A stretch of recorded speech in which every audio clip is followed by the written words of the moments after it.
the ultimate goal that these people have in mind is the goal to create a one world government run by the banking industry, run by the bankers, and they're doing it in sections. The European currency, the euro, and the European Constitution is one part of it. Now they're trying to do it in America with the North American Union, right? And they want to create a new currency called the Amero, right? And the whole agenda is to create a one world government where everybody has an RFID chip implanted in them. All money is to be in those chips, right? There'll be no more cash. And this is given me straight from Rockefeller himself. This is what they want to accomplish. And all money will be in your chips. And so instead of having cash, anytime you have money in your chip, they can take out whatever they want to take out whenever they want to. If they say you owe us this much money in taxes, they just deduct it out of your chip digitally. Total control. Total control. And if you're like me or you, and you're protesting what they're doing, they can just turn off your chip. And you have nothing. You can't buy food.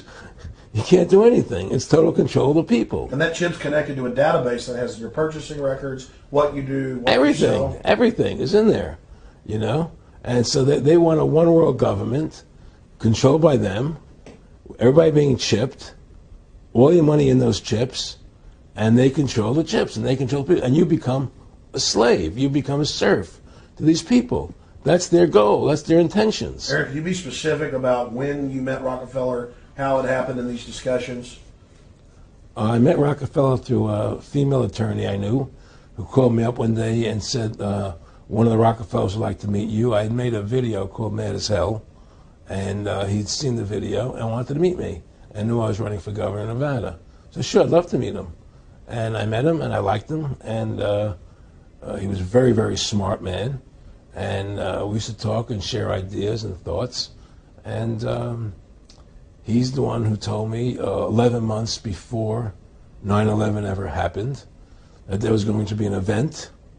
Never told me what the event was going to be, but there was going to be an event. And out of that event, we were going to invade Afghanistan to run pipelines from the Caspian Sea. We were going to invade Iraq, you know, to take over the oil fields, establish a base in the Middle East, and make it all part of the New World Order. And we go after Chavez in Venezuela. And sure enough, later 9/11 happened. And I remember he was telling me how how you're going to see soldiers looking in caves for people in Afghanistan and Pakistan and all these places. And there's going to be this war on terror, which is no real enemy. And the whole thing is a giant hoax, you know, but it's a way for the government to take over the American people. He told you it was going to be a hoax. Oh, yeah. Oh, yeah. There's no question. He says, there's going to be war on terror. And he's just laughing. There's no... Who are we fighting? I mean, why do you think 9/11 happened and then nothing's happened since then? Do you think that our security is so great here that these people who pulled off 9/11, who were able to, can't knock down another plane? Come on, it's ridiculous. 9/11 was done by people in our own government and our own banking system to perpetuate the fear of the American people into subordinating themselves to anything the government wants them to do. That's what it's about, and to create this war, this endless war on terror. And that's why and that was the first lie. And the next lie was going into Iraq, you know, to get Saddam Hussein out with his weapons of mass destruction. That was the next lie. Now, specifically, this was a little over 6 years ago. This was 11 months before 9/11. Yeah. And Nick Rockefeller, he's a lawyer. He's become your friend over the previous years, and he's saying to you that there's going to be this big event, and then out of that we're going to have a war on terror, and it's just going to go on and on. Right, an endless war on terror without any real enemy. That you can never, so you can never define a winner. And did he say that it's going to be perfect because you can't define an enemy? It just goes on and on. Yeah, because you can't define a winner. There's no one to beat, so it goes on and on forever. And they can do whatever they want. They scared the hell out of the American public. Look, this whole war on terror is a fraud. It's a farce. It's very difficult to say it out loud because people are intimidated against saying it. Because if you say it, they want to make you into a nutcase. Let's But be the truth has to come out. That's why I'm doing this interview. The fact of the matter happens to be that the whole war on terror is a fraud. It's a farce. Yeah, there's a war going on in Iraq because we invaded Iraq, and people over there fighting, But the war on terror, it's a joke, And until we discover what really happened on 9/11 and who was responsible for 9/11, because that's where the war on terror emanates from. That's where it comes from. It was 9/11 that allowed this war on terror to begin. And until we get to the bottom root of 9/11, the truth of 9/11, we'll never know about the war on terror.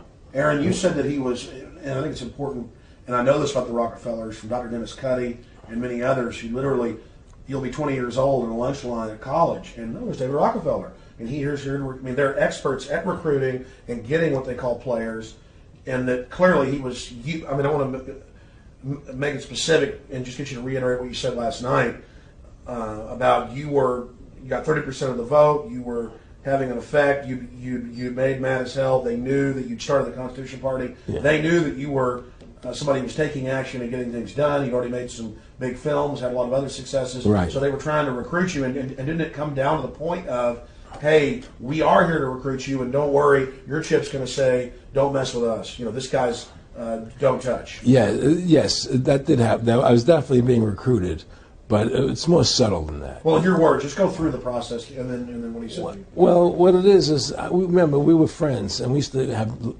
go to my house a lot. We'd have dinner, we'd talk, and he'd tell me about business investments I get involved in, or they would help me with this business investment or that business investment. And was I interested in joining the Council on Foreign Relations? I would have to get a letter to join them, but was I interested in that?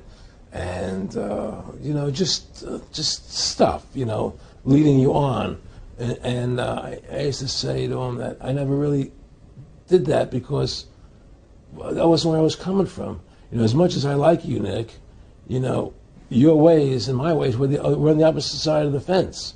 I don't believe in enslaving people, And he would come back with, "Oh, I do." Or? Well, it would be more like it's better for them. Well, it's more like how do I put it? It was like,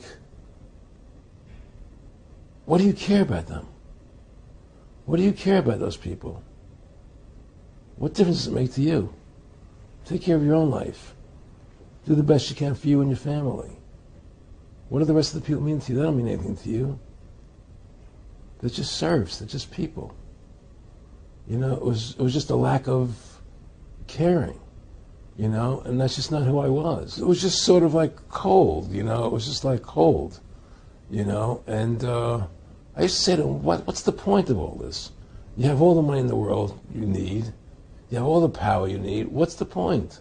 What's the end goal? And he said the end goal is to get everybody chipped, to control the whole society. To have the bankers, the elite people, the bankers and some governor controlling the world. And I said, all the people in the Council on Foreign Relations believe this way you do? He said, no. Most of them believe they're doing the right thing. A lot of them believe it's better off being socialistic. We have to convince people that socialism is really capitalism. Because America's becoming a socialist country. It's a communist country today. Well, one of the things they told me was that he was at the house one night, and we were talking, and he started laughing. He said, "Aaron, what do you think women's liberation was about?" And I said, I had pretty conventional thinking about it at that point. I said, I think it's about women having the right to work, getting equal pay with men, just like they won the right to vote, And he started to laugh. He said, "You're an idiot." And I said, "Why am I an idiot?" He said, let me tell you what that was about. We, the Rockefellers, funded that. We funded women's lib, And we're the ones who got all over the newspapers and television, the Rockefeller Foundation. He says, and you want to know why? He says, there were two primary reasons. And one reason was we couldn't tax half the population before women's lib. And the second reason was now we get the kids in school at an early age. We can indoctrinate the kids how to think. It breaks up their family. The kids start looking at the state as the family, as the school, as the officials, as their family, not as the parents teaching them. And so those are the two primary reasons for women's lib, which I thought up to that point was a noble thing. You know, when I saw their intentions behind it, where they were coming from when they created it, the thought of it, I saw the evil behind what I thought was a noble adventure.